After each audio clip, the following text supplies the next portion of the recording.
That is exactly what she said. Hey guys, it's Kristi. Welcome to another happy hour, Kristi and Kevin's happy hour, where we try to teach you a little bit of trivia and then we mostly talk shit. And you guys seem to come back and watch it for some strange reason, which says more about you than us. Anyway, yeah, tonight I am on with Kevin and a guest. I've got my pub quiz knowledge bit lined up, but other than that, Kevin's mostly I'm gonna put him in charge of the show. So, Kevin, can I hand it over to you to say hi and introduce our guest? Yes, a very special guest tonight who, if you haven't heard of him, you really should have done, because according to the alt-right, he is the heir to Soros. He is very much some absolute leftist conspiracy, controlling the world man or whatever. He's a hilarious historian and a very witty writer and various other things that are vaguely alliterative. It's Mike Stuchbery or Stuchbery. I'm not sure how to pronounce that. I'm sure it's Stuchbery. It doesn't matter. Doesn't matter. Nobody gets it right, so it's fine. Stuchbery. So, Mike, tell us about you and why you're so internet famous.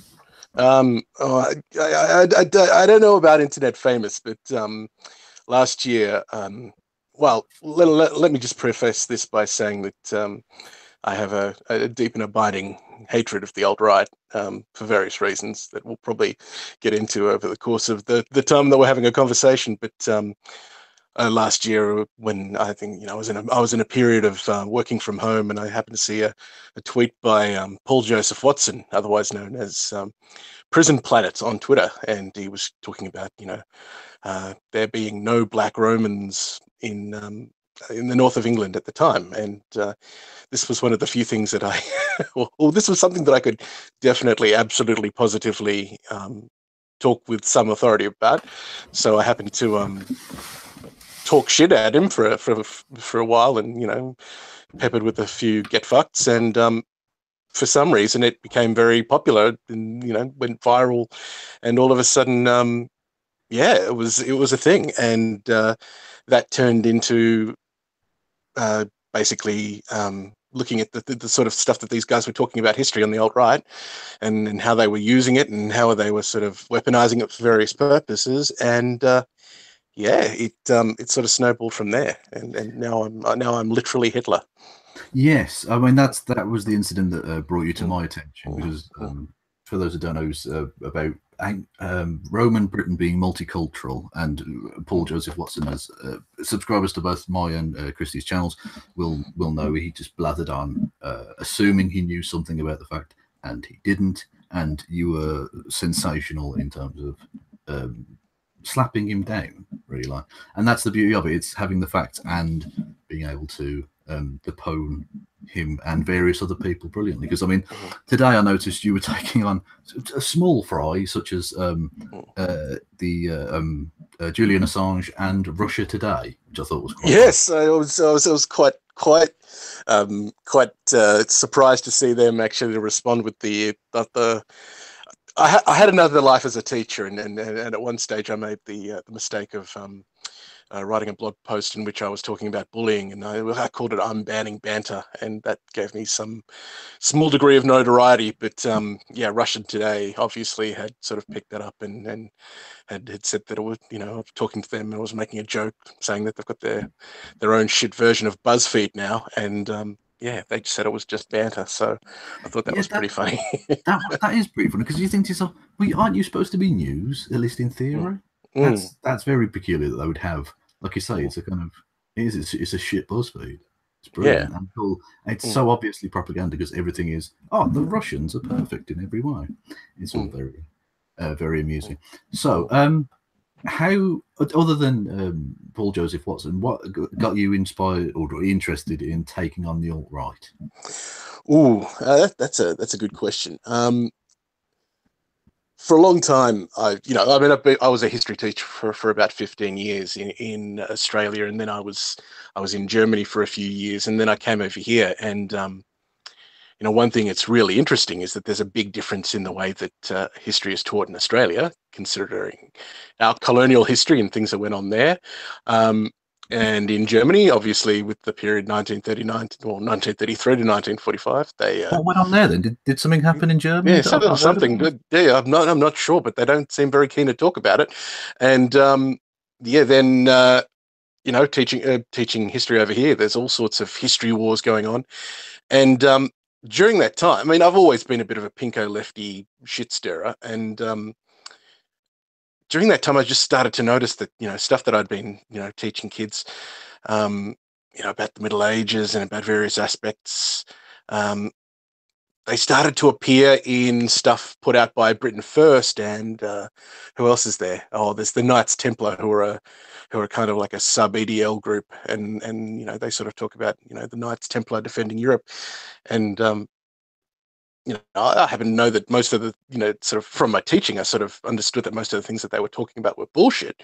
But they were getting a lot of attention. Like, you know, one particular thing that I really noticed was that, you know, you had all of these kids on, you know, 4chan and all these different places online using, you know, Crusader avatars and, you know, talking about Deus Vult and all that kind of stuff. And it turned into a meme, you know, and, but the thing is that, um, you know, if they sort of really looked at the Crusades and looked at the Templars and what the Templars were doing, you know, the Templars were, you know, they were businessmen. They had a good thing going in Jerusalem, and you know, in terms of the Crusades, you know, they were killing more Christians and Jews than they were actually going into getting to the Holy Land and kicking heads. So, you know, I started to, you know, it was the way that the history was being obscured to sort of fit an agenda. It really ramped up all of a sudden. You know. Yeah, that's. I mean, that's one of the common threads throughout the various sectors of the alt-right is their abuse of history. It's. I mean, I mirrored a video the other day about their abuse even of the study of history with the use of the term Holocaust revisionist as opposed to Holocaust denier, which is. I mean, they are everything about them is just subterfuge and or misunderstanding, because some of it is, I think, genuinely they believe that that history was as simple as they like to make out. But yeah, having mentioned Britain First, what have you made of the Franson and Golding imprisonment and the fact that I think Golding did he have his nose broken or something? Well, yeah, I was going to say first, can you know, express my condolences to Mr. Golding for having his nose broken. It's obviously a tragedy, and I wouldn't wish it on anyone. But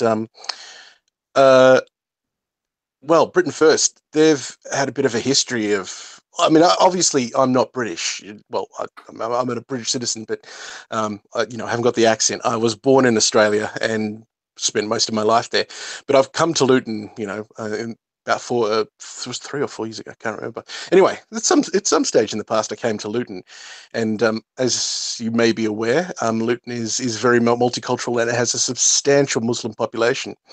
I presume you chose Luton because your hero Tommy Robinson is from there, of course. Well, I know it was just because there was a teaching gig here, but you know, seriously, that was delightful. Yeah, no, I love the place because actually I love the place because it reminds me of places that I've lived in Australia. I mean, Australia is, you know, despite, you know, the people sort of talk a lot of shit about Australians, but Australia is very multicultural and has a great sort of community across ethnicities.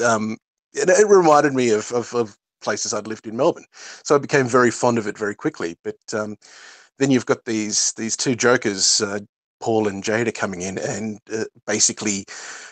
The thing that I thought was hilarious is they're running these Christian patrols through Berry Park, and they're sort of talking about, you know, screaming about how it's a Muslim no-go zone. But the majority of the photos that are taken of them, you know, shouting and screaming are directly outside a very, very evangelical church. Yeah. So, yeah, I thought that was... That's the thing that's surprising to, I think, a lot of British people, or would be if they looked into it properly. It's not just that they're anti-Muslim or whatever, because you can find racists ten a penny, but the fact that they are such hardcore Christian fanatics as well, or they do mosque invasions and things as well, don't they? Well, the thing I'm sort of surprised about Britain First is, you know, I'm not surprised at all. is the you know, they sort of cling to the whole Judeo-Christian sort of, you know, this is a Christian country, we have Judeo-Christian morals, blah blah blah blah. But you know, they've been done for screaming through a person's letterbox and haranguing a family. Now, you know, obviously, there was a link between. Yeah, I can't remember exactly. There was some link between the family that they were yelling at and the accused in a case, but you know, there's no good reason. There's no good reason for them to be there, and it was plain and simple. It was, you know, Well, racial harassment, plain and simple. So, yeah, yeah, not very bloody Christian, was it? no, absolutely. And the point I would make beyond that, obviously, the law they were done under was, you know, hate speech law or whatever, and I know that's controversial for some people.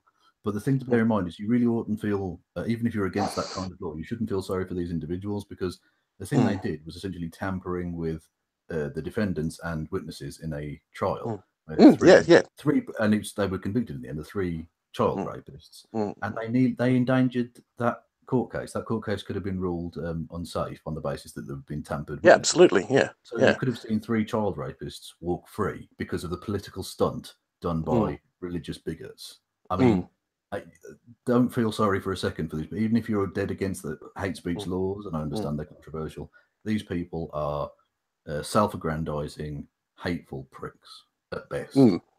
Yes, and I mean that just got me thinking. I mean, you know, it is a publicity machine for them, and you know, Britain First was just basically one name for these guys. I mean, they're also linked to the Knights Templar International and a couple of other groups, and they're continuously sending out email campaigns, you know, trying to raise funds for their various sort of, you know, for their various stunts. So it was, you know, one thing I'm pretty sure about Britain First is that it's not the last that you've heard of them. There's going to be some sort of new, you know, iteration of them that emerges, and they'll be trying the same sort of things because it works. It really works for them. Well, there will probably have to be some new iteration because their leadership has been essentially what's the word I'm looking for? I can't remember. I was going to say decapitated, but not literally. No, I mean incarcerated. Yeah. But I mean, I'm not so sure about that. I mean, because you know, well, and of course, their main recruiting drive was their incredibly underhanded way of putting down, oh, this is just a nice picture of a puppy, and also then, you know, sort of racially insensitive shit on Facebook. But their Facebook groups have now been closed down. Without that basis to get their kind of shit out there, it's going to be difficult for them to really continue. But you've got the thing that I sort of the thing that I sort of, I wouldn't say it's troubling me, but I'm thinking about a lot lately is, you know, these people who sort of are incarcerated for something related to hate speech. There is a shift towards using the free speech martyr defense, and I'm just wondering how it's going to be when they come out, whether they're going to feel emboldened to sort of start talking about how they were free speech martyrs, blah blah blah, and use that as a you know. I'd be surprised if they didn't do that on some level. Because I mean, we've seen it with the likes of Tommy Robinson, who, and indeed this week, of course, with Brittany Pettibone and Selma and Southern, who've been banned from entering Britain. And I'd be interested for your take on that as well, because they, for those who don't know, essentially foreign-born hate preachers, which I thought Tommy Robinson was against, but apparently it's fine when they're white. They were banned from entering the UK. At least initially under terrorism legislation, and that's fine because ultimately Selma has been connected to people who attend SS memorial events and things. So they're dangerous people, and I'm glad they were banned. I presume you're on a similar line. But... Yeah, well, I am glad that they were banned. I mean, when you think about these guys, it's I mean, there is this sort of what's the word? You might be forgiven for thinking that they were just, you know, that they're just these, you know, young people, you know, speaking their minds, you know, engaging politically, you know, it's just stunts, it's just publicity. But you know, when you think about, I sort of wrote about this on Twitter today. Last year, it was the generation identity, guys, and I think we really need to call them call them the identitarian movement, because Generation Identity is just the British flavor of these guys. They hired a boat. I don't know if the listeners are familiar with it, but they hired a boat and went out into the Med, looking to stop migrant boats. And there was, yes. I mean, yeah, I've mentioned in my channel that. Sorry, I've mentioned in my channel that they're going about being how they do things legally, even though they were being investigated in 3 different countries for piracy. And well, yeah, they were. Long John Silver piracy, not downloading music. No, I mean they were. I mean, a lot of people just think, oh yeah, they were just, you know, in the background there, sort of waving flags and yelling, "Go home," while, you know, the rescue boats did their thing. But that's not true. They were physically trying to prevent migrant boats from leaving various ports in, I think was it Campania? I can't remember the name of the port in Italy, but, you know, they were trying to physically stop a ship called the Aquarius. They were doing things like firing off flares to get ships over to, you know, to come over to them, and then basically just harangue them, which was, you know, it was using resources and time that could be, you know, spent actually saving people. Exactly, and I not mean, just that, but they were known when they took a boat off the coast of Egypt, which was almost immediately embargoed, seized, government. But before it was seized, they were sinking empty, it has to be said, migrant boats. Now, I'm sorry, that doesn't belong to you. If you start singing random boats, that's piracy. That is, well, yes, and they were firing flares at the rescue boats, not firing flares in the direction of rescue boats, or, you know, over the top of. They were firing flares at them, and exactly. Yeah, this is the point I've made. These are not political activists. When your political activism, quote unquote, becomes a danger to shipping, that's not political activism anymore. That's criminality. Yes, and what else? What else have these guys been up to? There was I think it was, they scaled a mosque in France. Was it Marseille? Possibly there was a group of about 50 of them scaled to the top of a mosque and just stood there with flags like just a bunch of dickheads. What was the point?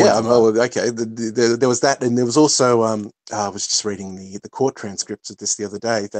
I think it was in Vienna. I'm not sure. I need to look this up. I'll post something on my own Twitter timeline about this later. But they basically stormed a theatre performance that was being attended by a lot of asylum seeker families, and it scared the absolute bejesus out of the crowd. And a pregnant woman got sort of mildly beaten up. The case was actually thrown out because you know, they couldn't actually prove whether it was a Generation Identity or an identitarian activist that had pushed her. But yeah, I mean, these guys aren't just like, they're not just stunts. It is a, you know, in my opinion, they are a proto-fascist movement. They are. You know, there's violence here. I mean, it might be, you know, extremely well graphically designed, you know, graphic. You know, they've got fantastic graphic design, these guys, and it looks all sort of, you know, nice and like a modern political, you know, movement of youth trying to change their world and defend their continent. But they're fascists. They are. I was wondering if you could elaborate on what you mean by proto-fascist for us. Well, I mean, you know, obviously they're not they're not the SA stormtroopers in the streets, you know, getting into fights with communists. They're not, you know, they're not calling for the, you know, the eradication of certain religious groups, but they're on the way there. I mean, well, this is but that's the point. The SA weren't always doing that either.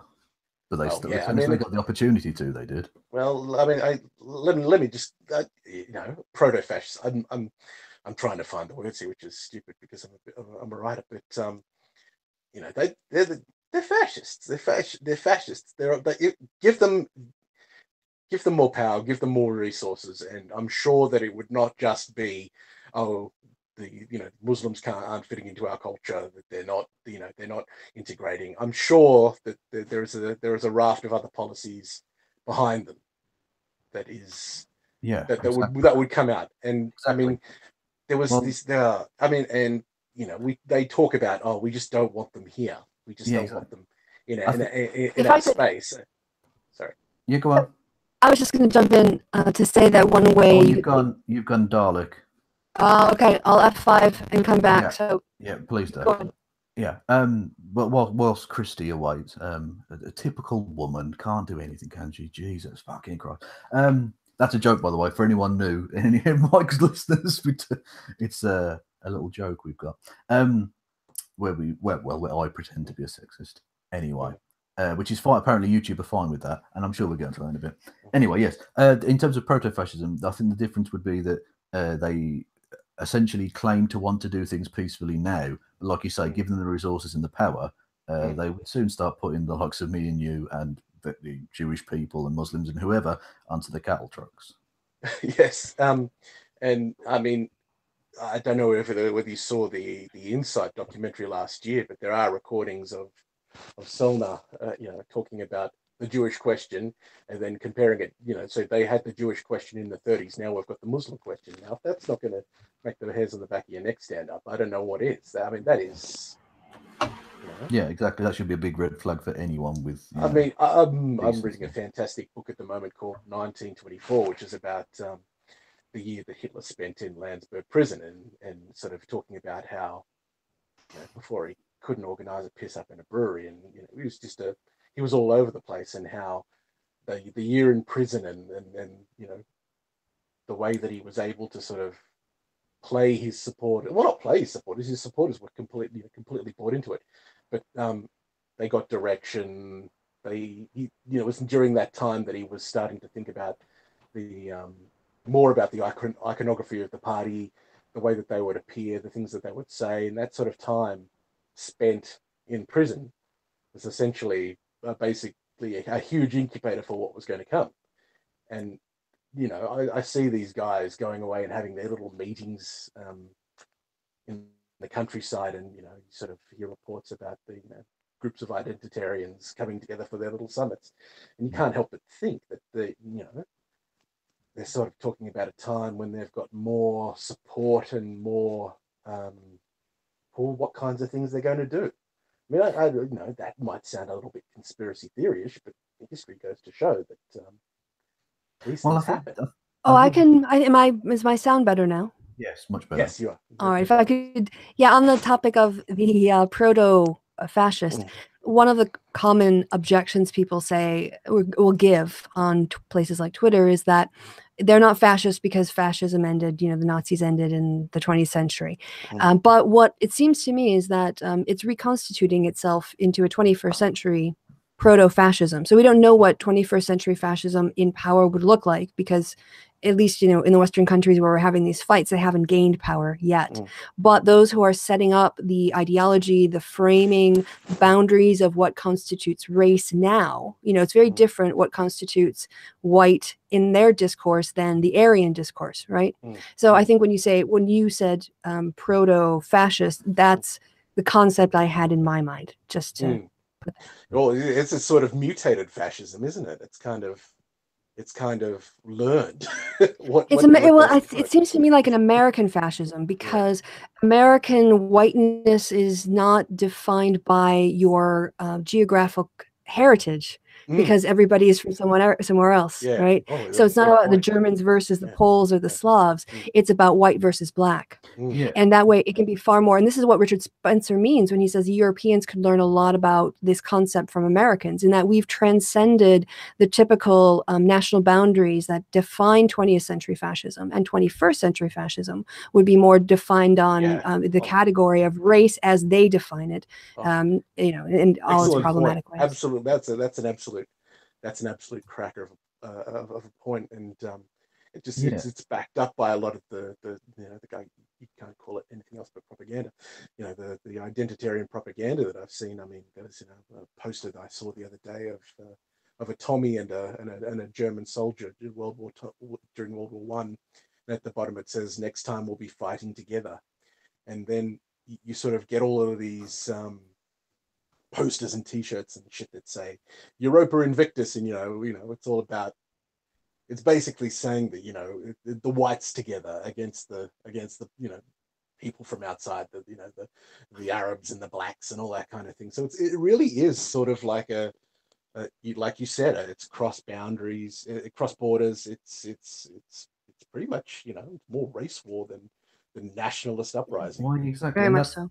that's the thing. It's ironically, given they claim to want to preserve their race, their very notion of whiteness basically obliterates race. It's just a skin color. Mm. But I tell you what, Just- if you want to mess with these guys, you sort of ask them whether you look at the peripheries of Europe, you around Turkey and things like that, and you sort of say, are these guys white? Are these guys white? Exactly, yeah. And there's a lot of these guys sort of fancy themselves as sort of racial scientists, sort of armchair racial scientists, and they'll sort of say, oh no, they're white, this phenotype or this some I'm crap at genetics, but they'll come out with this long spiel about how these people who have were at the gates of Vienna in the 16th century, in the 17th century, were actually whites too, and yeah, and I guess that goes back to the whole sort of weaponizing history and sort of changing the narrative. So exactly, bring it forward, yeah, it's very simple. You just ask them: is a Romanian white? Is a Sicilian white? How far? Like, where do you go exactly? Is a Russian white? Well, the answer that Michael Cernovich, I think it was, gave is, if you look at somebody, you can know. You can just, and I think Millennial Woes gave this as well. You just look at someone, which brings us back to, again, the sort of white construction of white as existed in America, because there were people of African descent that passed as white. There's actually a really great drunk history about, I can't remember her name, I feel terrible, but she was a woman, she moved out to California, she was passing as white, and she ended up like running restaurants and owning businesses and marrying a Scottish guy who also had a really good head for business, and then in the census she listed herself as black, not white, and she hired a lot of black employees and gave them positions of status, and everything was fine until her husband died. And then when he died, the community just shunned her.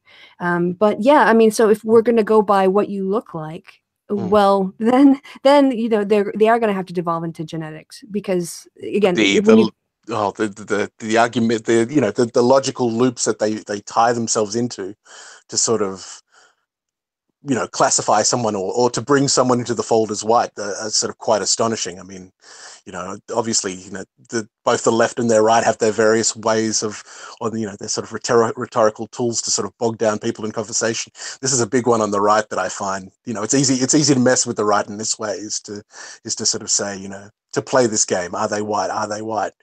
And well, that's actually, they're sort of forced to retreat to that place of, like, you just know they're white. You just know they're white. But well, that's exactly that's the point. I'd never even thought about it in quite this way, but I think it makes sense. They claim to want ethnic purity or whatever, but actually by saying you can just tell by the way they look, you remove any notion of race or ethnicity. It's just a skin color. Because as Kristi says, there are black people who passed as white.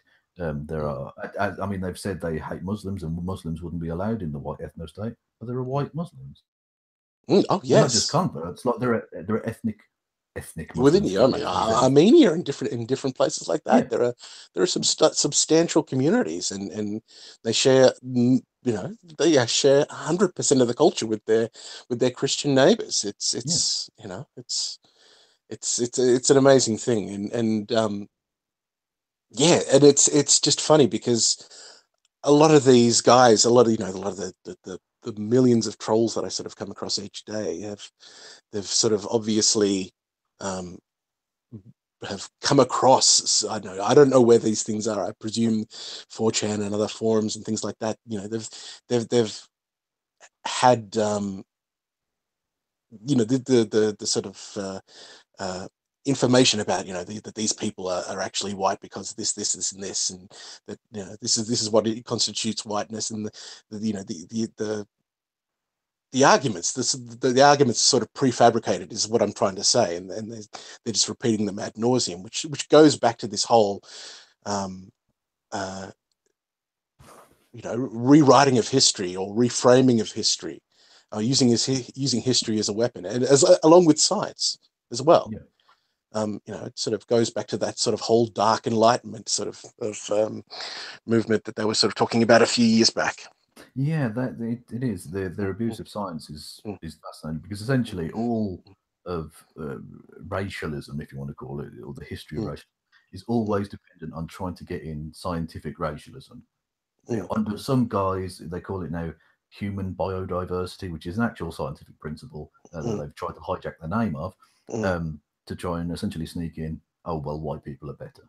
And that's actually a point you made in, we had like a pre-chat on Twitter, just to let you look behind the curtain, dear viewer, for a second, a little brief chat, and you mentioned in that Twitter chat about the way in which the kind of dog whistles of the alt-right are fascinating, and trying to sort of decode some of the language they use. And I think you do that quite well, actually. What are your sort of not favourite, least favourite, I suppose, is probably the most apt way of describing it. Dog whistles that the alt-right use. Well, I keep coming back to globalist, because it's just so. This is another thing this is another sort of wedge that I try to sort of jam into the conversations with the the far right and extremists. There are those on that end of the spectrum who honestly use globalist as a dog whistle for the vast Jewish conspiracy, and then there are those that sort of honestly believe in that reject a sort of globalism, and it's I find that the fights that they get into themselves over the use of the term globalism can be incredibly revealing and illuminating. As to what it says about their particular flavor of right-wing philosophy. Yeah, and I think it's fair to say that I don't think Donald Trump meant it as, when he said globalist, I don't think he meant it as no. Partly because I don't think he's capable of holding that much sort of information in his fucking head, frankly. But I think a lot of the people on the alt-right do, and I found it fascinating that I did a video the other day about Sargon of Akkad, who made that point, the same point I just made, basically, but also said it's the one example he gave of a globalist was George Soros. So wait till disprove it's not about Jews, you fool. Like, who's the center, the very absolute apex of this globalist meaning Jew thing, basically, isn't it? It's a repackaging of it's essentially a modern, simplified version of the learned elders of Zion. Yes, the protocols of the elders of Zion. Yes, it's very. It's. I find that it's yes, it's sort of boiled down to its essence there. I think I'd have to say that. Yeah, I mean, I could think of other dog whistles, sort of pertaining to perceptions of socialism and stuff like that. But it is the. I think it's funny how these anti-Semitic dog whistles in particular have managed to survive and thrive. Considering the history of the 20th century. Yes, it is actually. Kristi. Yeah, there was actually a question from the chat. Guy Pierce wanted to know, a sort of a thought experiment, if a crazed cult leader came up with a white nationalist Islam comparable to positive Christianity, would white nationalists embrace it? And at what point he thinks, at this point, I think they probably would. So I think the question could just, they seem to be willing to take on board anyone who helps with their agenda. So people who are biracial, people who have a different, ethnic background from them, they're very flexible in their allyship. So this person is asking, maybe also inspired by, the Kevin question to Richard Spencer, if he was a white person who converted to Islam, would he be allowed in the ethno state? Being told he wouldn't. But is the problem, if there was an Islam that they could appropriate, do you think they would do it? Well, Mike, yeah, do you want to? Oh, that's a good one. And I'm just trying. I'm sort of racking my brains to think of a Christian denomination or a like a sect that would meet those criteria. But I don't know. I mean, somehow I think that they've co-opted a lot of that stuff in the traditionalist movement. The trad life and all this kind of thing. It's maybe it's not in terms of the religious faith, but the sort of values and the sort of imagery and the sort of the female and male archetypes that sort of are embodied in a lot of these kind of things are sort of brought back in, you know, with some of these alt-right tradition trad life what's the word espousers. So yeah, I think they would, if there was, they really would. I mean, there's a lot they agree on in terms of patriarchy and the role of men in society. Probably not in terms of, you know, I'm just trying to think. I mean, it's there are, like, you know, the right isn't one beast. There are all sorts of, you know, there's different sort of flavors and strains, and they're not all looking for the same sort of thing. But I think that, you know, if we're talking about an extreme right trying to create an ethno state, yeah, of course, that they'd take it on board. Yeah, I think they wouldn't accept it if it was called Islam. If you called it something else, they would, because they've got this sort of instinctive reaction that anything Islam bad, all Muslims bad, you know. But in terms of some of the core aspects of what they are and what they believe, I've said before, if they were really that interested in it, if they could get past the brown people thing, they'd really enjoy the government. Well, I mean, you know, think about this. I mean, I'm in no way comparing this, you know, Islam to Mormonism, but think about the history of Mormonism. Think about, you know, Joseph Smith and Brigham Young, and the trials and tribulations that they went through during the middle of the 19th century, at the dawn of Mormonism, and how that sort of manifested itself in you know, a sacred text, and how fundamentalist Mormons cling to those texts. I mean, the same sort of narrative. You know, this, you've got some of the same sort of stories and the same, well, not the exact same sort of stories, but the same sort of, what's the word? I'm having real trouble today with the words. The same sort of archetypes, the same sort of narratives, the same sort of arcs in the holy texts there. So, you know, yeah, they probably would. You know, if there'd been someone else who'd sort of come up and sort of said, you know, you have to live this way. You know, we're going to go to the Salt Lake. You know, we're going to go out into the desert, and you know, these are our 5 pillars of living. Yeah, and they were still around. Sure, I'm pretty damn sure that the alt-right would sort of embrace them. And I mean, there are, I mean, there was Wife with a Purpose. Yes, yeah, yes, she's a fascinating character. Yeah, just sort of brought it right back. So yeah, nice segue. But you mentioned that you stumbled upon a thing that I find fascinating with these people, their use of their broad sweeps of, like, the imagination, essentially. When you said they'd go to Salt Lake City or whatever, one of my favorite things was with the Richard Spencer thing, was when he was going about just giving Florida to the black people. They can go and have like a black ethno state in Florida. Never mind the fact that Florida is already inhabited by lots of different types of people and stuff. They're essentially kind of trying to play a sort of fantasy manager, but with an actual country. And like Crusader Kings. And I just want to give a shout out to my friend Stefan there, because he's a big Crusader Kings 2 fan. But yeah, it is like Crusader Kings 2 for them.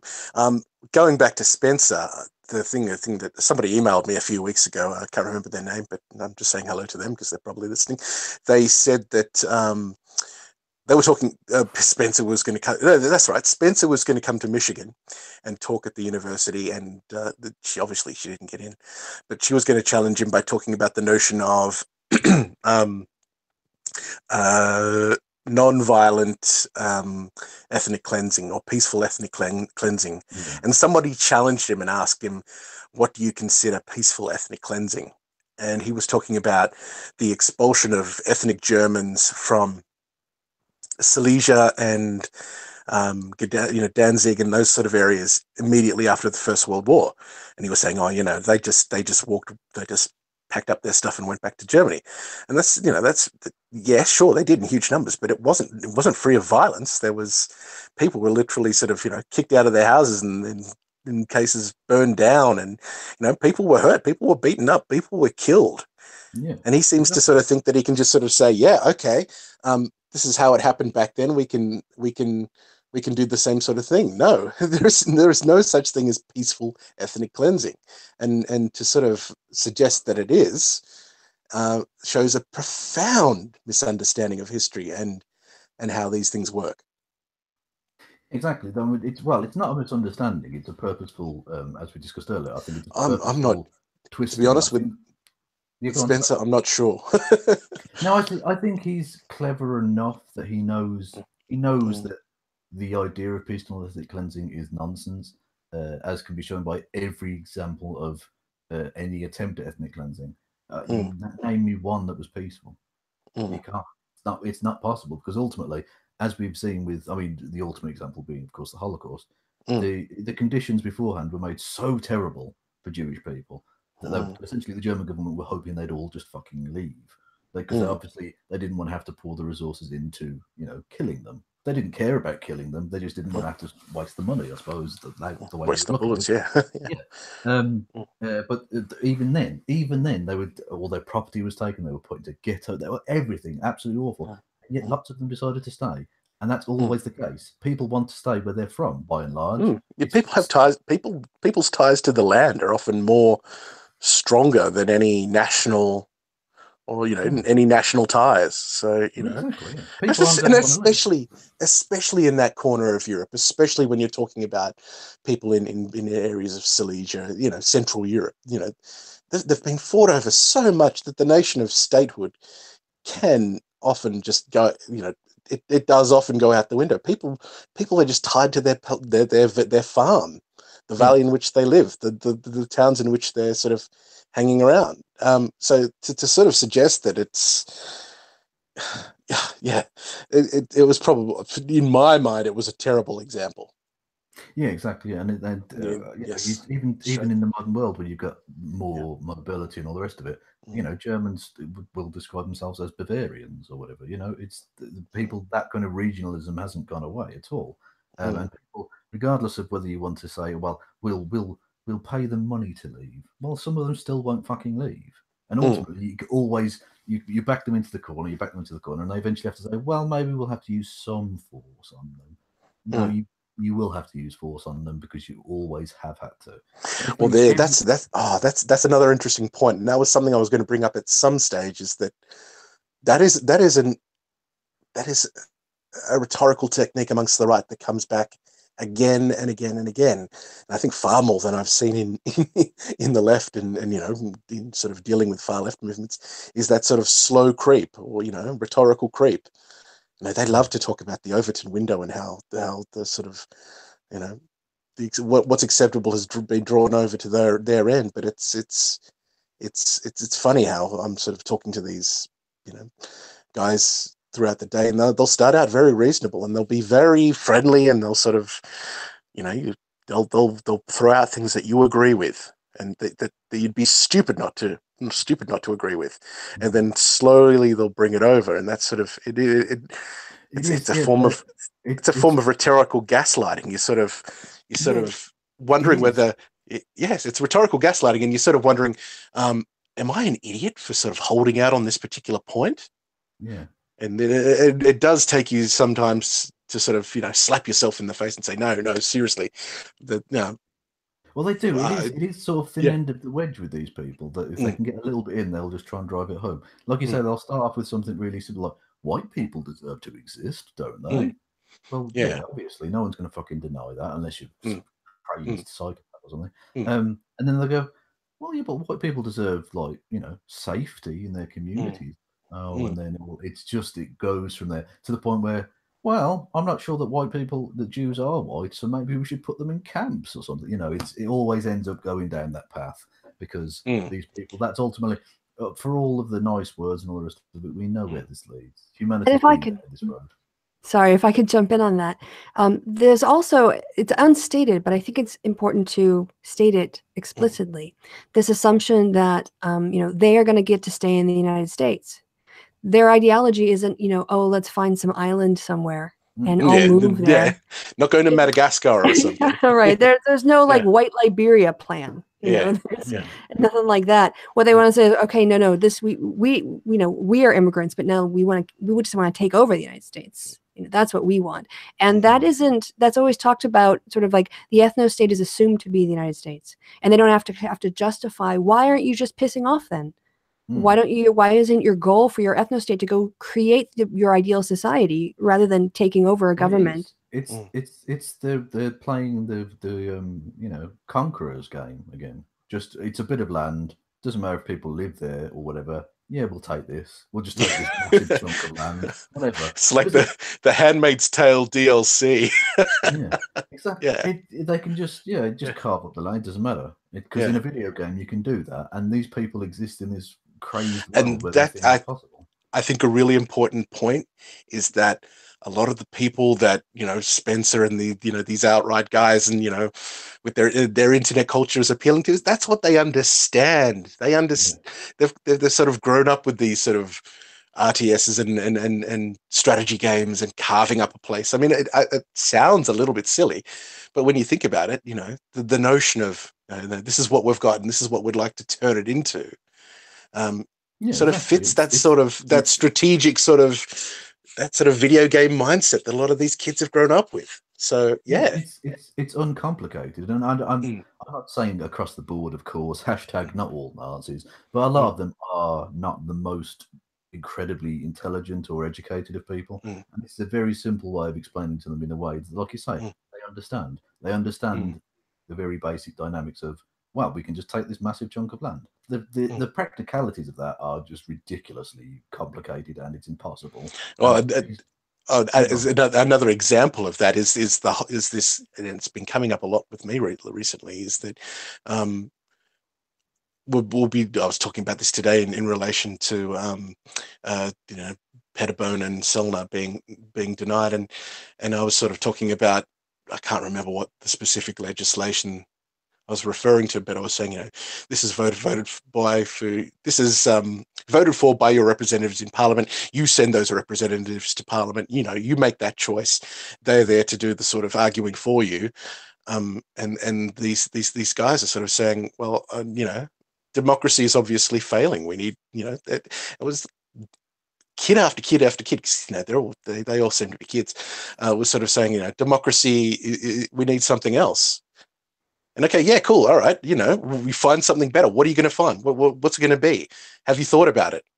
Okay. What does an ideological, a political system or a system of government that represents the will of the people look like? Come on, political scientists, tell me. Yeah, exactly. Yes, exactly. There's nothing beyond, ironically, skin deep analysis of the situation. They're not. And the funny thing is, when they do, it sort of starts to sound like socialism.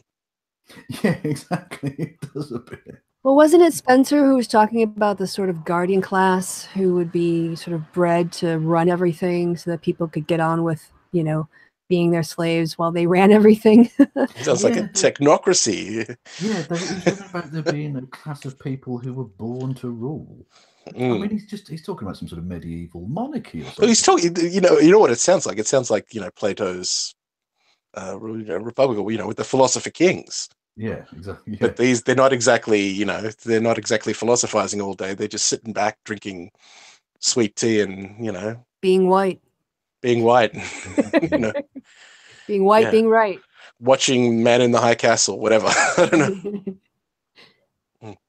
So anyway, Kristi, I feel like you've not talked at all. Well, I've just been chilling out, which is kind of nice. So we've got like 61 viewers. While we guys have been talking, I've booked Christiosity to do a hangout tomorrow about Andy Worski's stealthing about JF's article in the Daily Beast, I think it was, and also about a recent video that came out, a woman talking about her experience when Lawrence Krauss was inappropriate with her.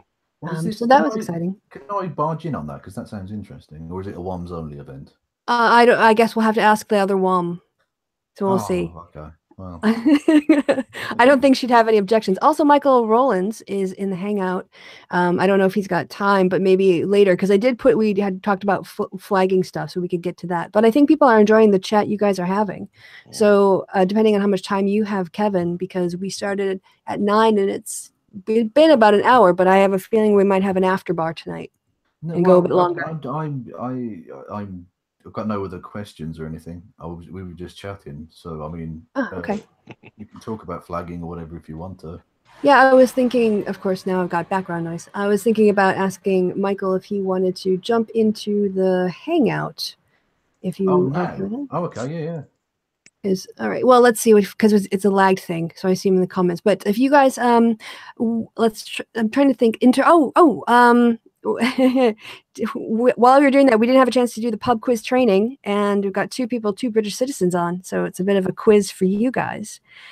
Can you name the first Prime Minister of Britain? Was it Robert Walpole? Ah, I gotcha. Right now I have to go. Of course, I took a picture of it Well, because hang on. Are we talking? Hang on. Right, right. Are we talking the first Lord of the Chancellery or the first person who was ever officially called Prime Minister? Because those Prime are. Minister. Yes. Oh, okay. Oh, Oh, wow. So is it something like it's got to be 20th century then, hasn't it? Mm. oh, okay, all right. I see what you did. Yeah, because initially Prime Minister was a term of derision that was Yeah, used. yeah, And now yeah, then it became, but the Prime Minister is still the First Lord of the Chancellery. That's still the yeah. official thing, but they Mm. also officially Prime Minister. I'm going to go with Andrew Bonar.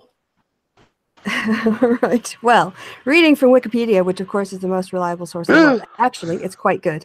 Gosh, right. Dang, I had it scrolled up and then I didn't have it. Damn it. This pub quiz is rubbish. This is terrible. I'm terrible. Oh, it's scrolled down a lot. So strictly, the first Prime Minister of the United Kingdom of Great Britain and Ireland was William Pitt the Younger. Oh, Wait. yeah. But officially, the post was created in the 1900s, and the post of Prime Minister was then they generally recognized. Then Sir Henry Campbell Bannerman was the first Prime Minister. Oh, I doff my cap to you. You did well. I don't know why I said Walpole. Because modern historians generally consider Walpole, who led the government from 1721 to 1742, as the first prime minister in that sort of role. And also the longest serving by that definition. But by the new definition, 20th century, then Margaret Thatcher is the longest serving prime minister to have officially been referred to as such. Yes, yeah, Margaret Thatcher. Okay, well, Yes. On a British prime ministerial note and trivia, the only British prime minister to be assassinated. Can I say? Is it? Yeah, you absolutely. Spencer Perceval. Spencer Perceval, absolutely. Not well known, not remembered very well. And what was it? Was I'm just trying to think of why was he shot again?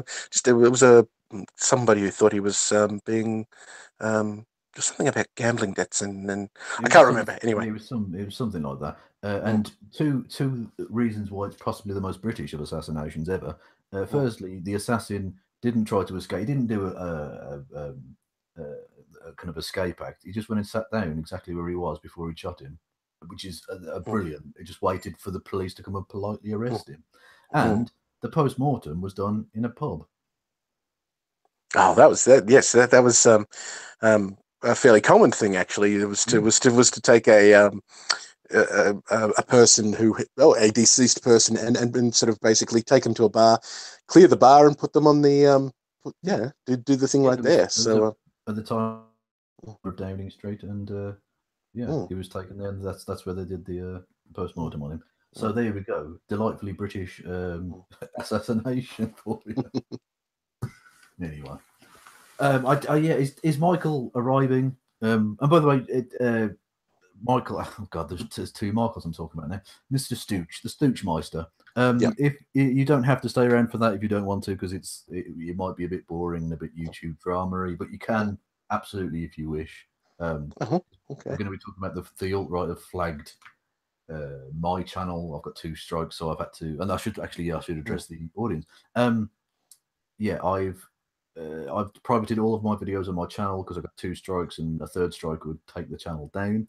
So to protect it, I've essentially mothballed it until all the appeal and all the rest of it. And Michael's channel has had 3 strikes on it, and it's possible that he's gone now because he dared to attack an Australian of a slightly different political stripe than yourself. who are they? Are you aware of a YouTuber called Bearing?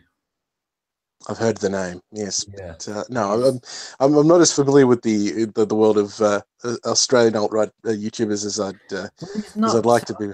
he's not technically alt-right as such, but he's happy to play into that kind. He's a useful idiot type kind of. Oh, there's a lot of those useful Yeah. idiots around. Well, it's very profitable at the moment. It's very in to have. Oh yes, classical liberals and free speech warriors. Yeah. Yeah, the free marketplace of ideas and Mm. all of that. But I mean, as we can see by the fact that Bering did a video on Michael, I'm basically doing Michael's job for him. If he ever gets this is it. Sorry, so I'm watching the chat on my phone, which is set up, and it's very far away, and I think I misread it because it's very small font on my phone.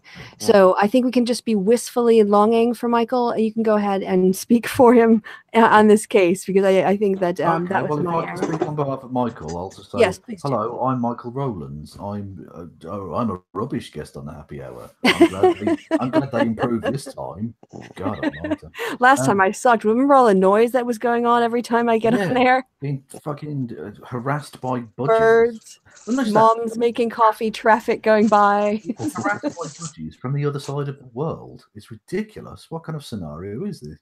It's like a fucking a mad dream or something. He actually dragged the cabinet that had the budgies in it into frame while he had it on mute, just to show us the budgies while they were screeching their heads off. And then I do hope you hate them.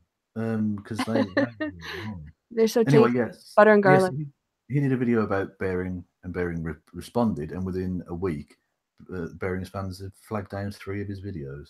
Actually, well, technically 4, and he had one overturned on appeal, and hopefully he'll get the 4th one overturned on appeal, so he'll get his channel back. But yeah, it's all very unsavory. Oh my god! Oh my goodness, guys! I just wanted to let you know. RT have started to they've responded to me about the banter thing, and there was someone was just describing it to them and explaining the situation, and they said, "Oh, we know."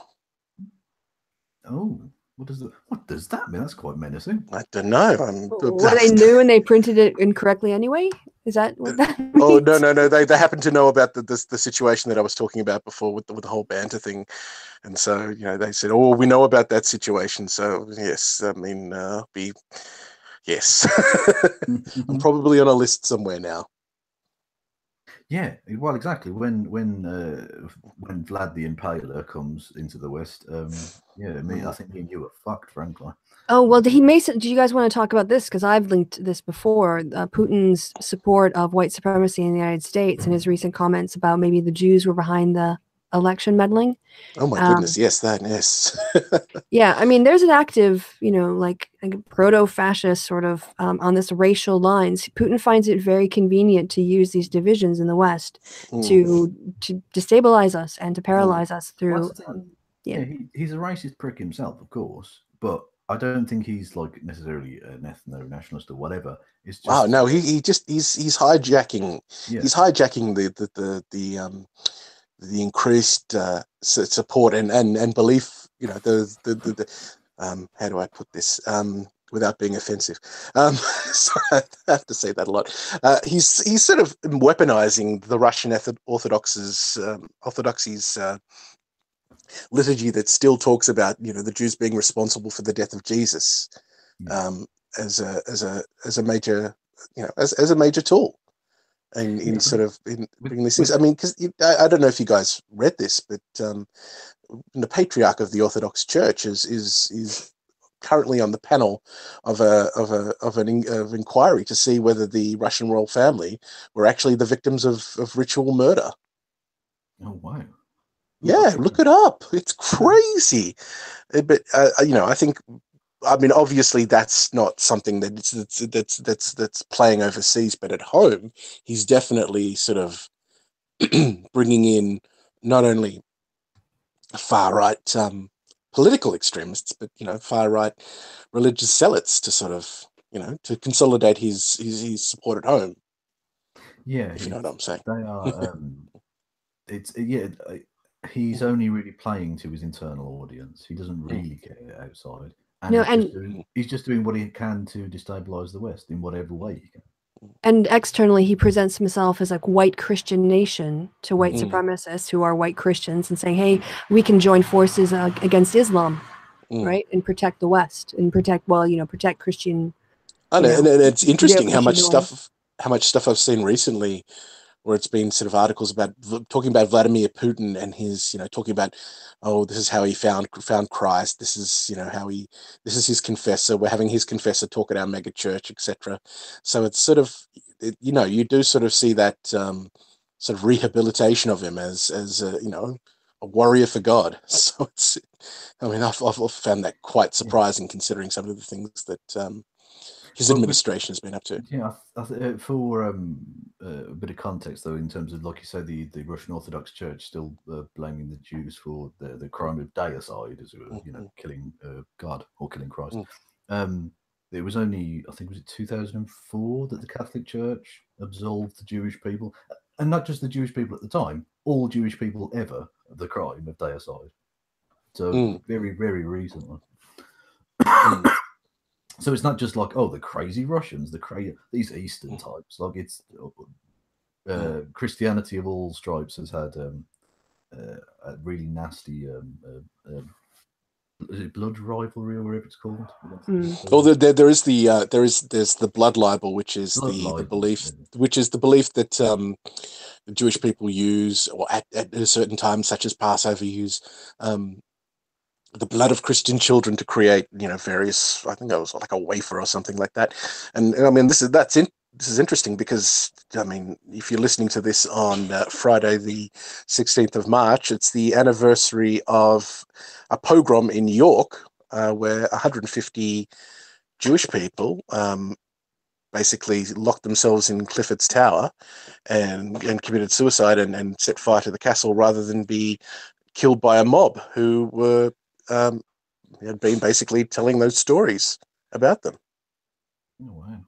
Jesus. Yes, I mean that there's actually quite a considerable history of that of pogroms in medieval England. So yes, I mean that's something I've talked about before, and I just find it absolutely astounding that you will come across people on Twitter in 2018 who who will actually bring up the blood libel as a thing. It's astonishing, and even when you sort of bring up the teachings of the Catholic Church, and when I think it was in the 60s, they said no, that they sort of said that there's none of these little. I mean, one of the big things is that throughout medieval England, there were a couple of, and European history, there were these children who were supposedly killed by these sinister groups, and they were made saints. And in the 60s, the church basically came and said, none of these guys actually existed, but they will swear up and down that it happened, and they'll sort of find all these strange sources that sort of talk about them, and yeah, it's really depressing. And you sort of wonder where it all came from. If I could, go out of history and come back into the modern day, because I'd be interested in your takes on, on the government's reaction to the assassinations from Russia. And in particular, it wasn't like the fact that they reacted that struck me.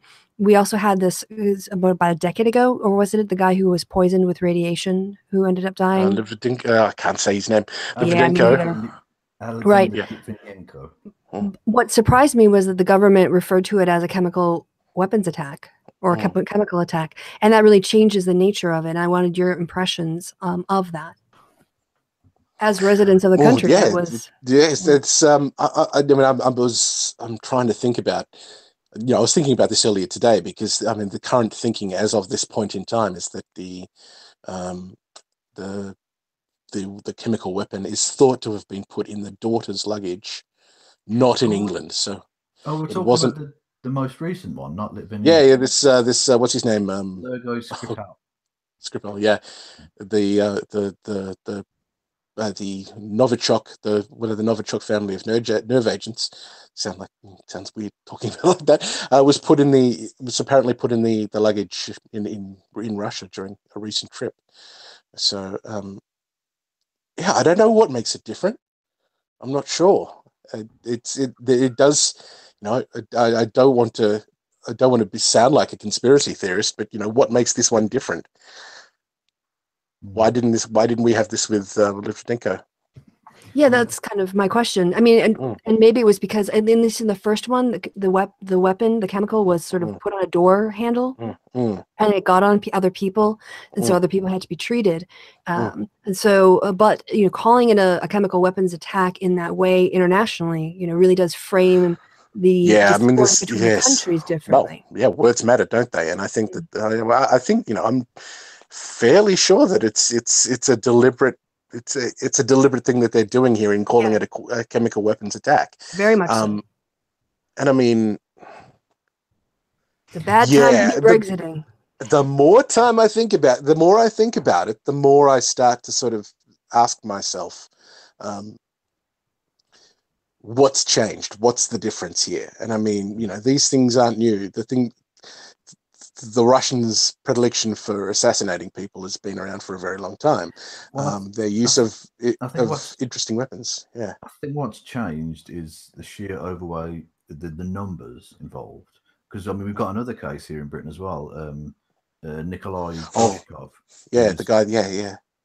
So another murder of a Russian that's been dealt with as suspicious. Now that might turn out to be nothing, but they all might turn out to be nothing and then turn out to be quite something. It's just the overwhelming weight of it now. I've been saying for a long time, we're already in a Cold War. It's about time that the establishment actually fucking woke up to it. Well, I think there's also the fact that people are much more aware of the Russian playbook, so to speak, these days. Their influence in foreign affairs. I mean, they can't compete necessarily on a military scale and a resource scale. So this is people are aware of the way that they've been manipulating and playing with elections, Brexit, things like that. Yeah, they might be able to compete with America if they help elect someone who destroys America. That would be a thing they could do. And similarly with Brexit, if they can break up the power block of the European Union bit by bit, that's why they've been pushing. Well, I think what I'm trying to say is that their efforts to sort of destabilize are more visible and more understood, and sort of coupled with an incident in which two people are in critical care and quite a number of people had to be rushed to hospital. I think that sort of really amps things up. Yeah, exactly. I mean, Litvinenko was injected with a polonium dart, wasn't he? Well, not a dart, like a little ampule of it from an umbrella. So there's no chance of it sort of going anywhere. But him.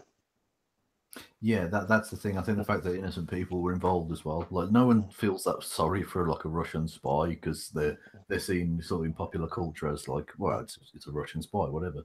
But when ordinary people start going down, you think, well, actually, this starts to feel like an act of war, frankly. Yeah, I mean, a lot of it needs a lot of the response is it's expected, considering the circumstances of what happened. I mean, the government has to seem to be responding strongly and harshly, and I think that necessarily means ramping it up a bit more.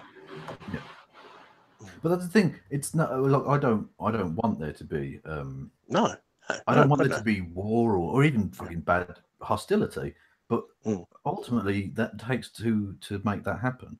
And Russians are not playing fucking ball. Now, obviously, there's a great deal of difference between expelling, is it 23 or 24 Russian diplomats, as we have. I think this needs to be made clear, and I think this is not me being a conspiracy theorist or anything like that. They're not diplomats. They're essentially unlisted intelligence officers. So I think we need to make that clear.